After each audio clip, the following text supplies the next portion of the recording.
আপনাদেরকে যদি এখন আমি বলি যে আমার থেকে এখন এই বক্সটা 1,00,000 টাকা দিয়ে কিনেন, তো আপনারা কি কিনবেন? এই ভিডিওটা যারা যারা দেখতেছেন এখন তাদের থেকে কিছু অংশ মানুষ বলবে যে এই বক্সটা তো গুলিস্তানের ভিতরে 100 টাকা দিয়ে পাওয়া যায়, তো তোমার থেকে আমি 1,00,000 টাকা দিয়ে কেন কিনতে যাব?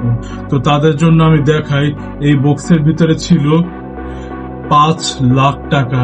তো যারা যারা প্রশ্ন করতো বক্সের জন্য আমি কেন 1,00,000 টাকা দিতে যাব, কি কোয়ালিটি আছে এটার ভিতরে, কোন ম্যাটেরিয়ালস দিয়ে বানানো এই বক্সটা, এই বক্সের ভিতরে কি কি জিনিস আছে, তো তারা এই 1 খন্ডের ভিতরে 5 গুণ বেশি প্রফিট করে ফেলতো। এটাই গরিব আর বড় লোক মাইন্ডসেটের ভিতরে পার্থক্য।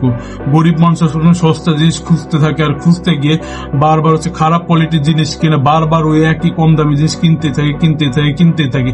আর বড় লোক জিনিস সবসময় ভ্যালুর পিছনে খুব ঘুরে, যে এই জিনিসটার ভিতরে কি ভ্যালু আছে।